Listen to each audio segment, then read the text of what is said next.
Thank you, Mr. Speaker. I'm honored to rise this afternoon to speak in support of our government's Economic Action Plan 2014.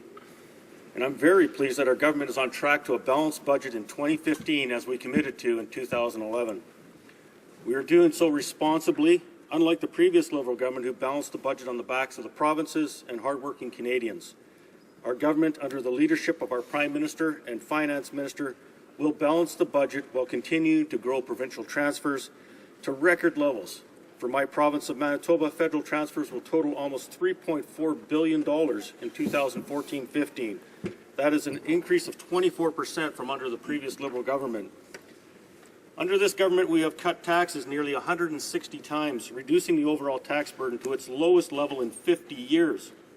That will save the average Canadian family nearly $3,400 on their tax bill this year. We have also invested in job creation and training, business, innovation, and trade, as well as providing support for families and communities from coast to coast to coast. This government is dedicated to jobs and long-term prosperity for all Canadians. I'd like to highlight how Economic Action Plan 2014 will continue with our government's strong performance in job creation. As we all know, Canada has led the G7 in job growth with over 1 million net new jobs since the economic recession in 2007, with over 85% of those jobs being full-time. Simply put, Canada has outperformed every other G7 country and has experienced the strongest real per capita growth in the G7. This is because our government is serious about creating jobs and long-term prosperity for Canadians. This is why Economic Action Plan 2014 focuses on initiatives to support job creation, investments in innovation and trade, and support for families and communities. I'm pleased to highlight the creation of the Canada Apprentice Loan through the expansion of the Canada Student Loan Program. Costs associated with completing an apprenticeship can be significant, from tools to educational fees to living expenses. The financial strain on Canadians in apprenticeship programs, and especially those with young families, can be challenging.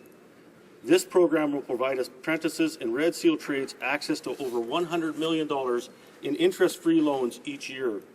Our government is making it easier for Canadians to acquire the skills and abilities needed for a career in highly skilled and in-demand jobs. Mr. Speaker, through Economic Action Plan 2014, this government also proposes to renew the Targeted Initiative for Older Workers program, investing $75 million over 3 years to assist older workers in vulnerable communities who have been affected by significant downsizing, closures, or high unemployment to reintegrate into the workforce. This will provide employers with experienced and talented staff. It will benefit the economy and provide support and security to older Canadians who have experienced job loss. Not only has our government invested in connecting older workers with jobs, we are also enhancing the job matching service and modernizing the National Job Bank. Our government is committed to helping unemployed Canadians get back to work, giving them the first chance at available jobs. That is why the enhanced job matching service will provide modern and reliable tools to job seekers that match their skill set to available jobs.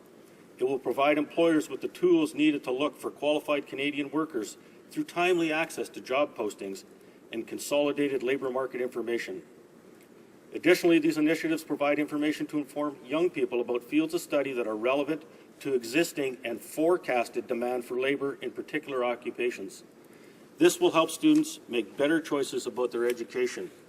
Ensuring that students have the tools needed to better plan their route to future employment is critical for a strong Canada. Mr. Speaker, a disability does not mean an inability. Unfortunately, Canadians with disabilities are too often underrepresented in the workforce. Our government recognizes that employers accommodating persons with disabilities in the workplace is good for business, empowering to individuals, and stimulates the economy. However, education and training are often required to overcome barriers, dispel stigmas and/or myths, and put action to words. I'd like to specifically highlight our government's $15 million contribution over 3 years to the Ready, Willing, and Able initiative of the Canadian Association for Community Living. Persons with intellectual disabilities and those with autism spectrum disorder face added and unique barriers to employment. Yet we know that these individuals are not only eager to participate in the workforce, but are capable of participation. This contribution to the Canadian Association for Community Living expands existing activities to 20 community-based locations across Canada, which will support new jobs for Canadians with developmental disabilities. In addition to connecting Canadians with jobs and training, our government has once again proven that support for business, innovation, and trade are top priorities. Canada has become an increasingly attractive place to invest and grow a business. Recently, Canada moved to second place in Bloomberg's ranking of the most attractive countries for business investment. This is a direct result of our government's sound economic policies under our Prime Minister. In Economic Action Plan 2014, we continue to strengthen the Canadian economy by cutting red tape for small and medium-sized businesses. This will save valuable time and money. For example, we've eliminated the requirement for 800,000 payroll remittances to CRA every year for 50,000 small and medium-sized businesses. That's great. These eliminations help business expand and thrive. Yep. In addition to cutting the regulatory burden of small and medium-sized businesses, we have made landmark investments in research and innovation by investing $1.5 billion in post-secondary research through the Canada First Research Excellence Fund, as well as investing $46 million in new funding to the granting councils to support research and scientific advances in Canada. Strong families and communities are the foundation of a prosperous and safe country. That's right. Our government recognizes this and continues our strong record with strengthening families and communities in Economic Action Plan 2014. Families incur unique costs when they adopt a child, such as adoption agency fees and other legal costs. And our government recognizes these challenges. And therefore, we have enhanced tax relief by increasing the adoption expense tax credit to $15,000. Mr. Speaker, we are standing up for the victims of crime by giving victims a voice and giving hope by implementing the Victims' Bill of Rights and providing funding for a DNA-based missing persons data index. We have also renewed $25 million over 5 years to continue efforts to reduce violence against Aboriginal women and girls. Seniors do and will continue to have a very important role in communities across Canada. Through the enhancements to the New Horizons for Seniors program, the government will provide an additional $5 million in annual funding to organizations that raise awareness of elder abuse and provide means for seniors to benefit from and contribute to the quality of life in their communities through social activities and active living. Our government has also recognized that many Canadians make sacrifices in order to care for their family members. Therefore, we've launched the Canadian Employers for Caregivers Action Plan to engage with employers on cost-effective workplace solutions to help maximize caregivers' labor market participation. Mr. Speaker, although Canada has experienced the highest economic growth in the G7 since the economic recession in 2007, the government recognizes that low-income families face constraints or have distinct housing needs that impede their participation in the housing market. Our government is committed to working with the provinces, territories, municipalities, and other stakeholders at the community level to ensure that low-income families and vulnerable Canadians have access to quality, affordable housing. Additionally, this government is committed to ensuring that vulnerable Canadians who experience extended or repeated periods of homelessness have access to quality housing. Therefore, we have renewed the homelessness partnering strategy as announced in last year's budget.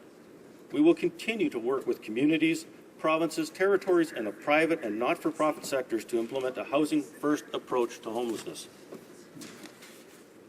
Mr. Speaker, I want to highlight how the budget in our government honors and respects the sacrifices made by veterans and their families. This budget introduces new measures to the existing measures in previous budgets to support the men and women who have served in the Canadian Armed Forces. We've expanded the funeral and burial program by providing over $800 million over 3 years to ensure that veterans of modest means can have a dignified funeral and burial. Finding meaningful work after leaving the Canadian Forces is a key factor in the successful transition back to civilian life. That is why this budget will make changes to the Public Service Employment Act and regulations to prioritize the hiring of veterans in federal public service employment opportunities. To conclude, Mr. Speaker, on this side of the House, our government is for all Canadians, from the youth to the elderly, to business owners and apprentices, to young families and veterans. This government has invested in the prosperity, safety, and growth of all Canadians and their families. Through Economic Action Plan 2014, we will continue to do so, and I can only hope that the NDP and Liberals will finally recognize this and support this budget. Thank you, Mr. Speaker. Hear, hear. Questions et commentaires. L'honorable député de Joliette. Merci, Monsieur le Président. Merci à mon collègue pour son discours. Maintenant, moi, je voudrais savoir une chose. C'est-à-dire que le NPD voudrait savoir aussi une chose. Le projet de loi ne renouvelle pas le crédit d'impôt pour la création d'emplois dans les petites entreprises. Donc, ce crédit-là n'existe plus pour qui vise les petites entreprises. Qu'est-ce qu'il répond, mon collègue, qu'est-ce qu'il répond aux gens qui sont propriétaires de petites entreprises dans son comté ou dans le comté de ses collègues? Qu'est-ce qu'il a à répondre à ses employeurs? The honourable member for Elmwood-Transcona. Thank you, Mr. Speaker, and thank you to my colleague for the question.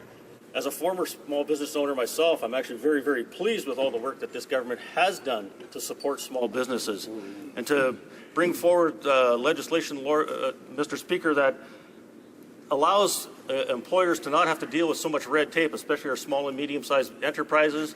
They have limited capacity at their management levels to deal with some of these things, and there's an overabundance of burden placed on them by a lot of documents that they have to bring forward, a lot of red tape that's being brought forward. And as I mentioned in my speech, 800,000 pieces of documentation required by 50,000 small businesses across this country that need to be brought forward to CRA. We've eliminated that.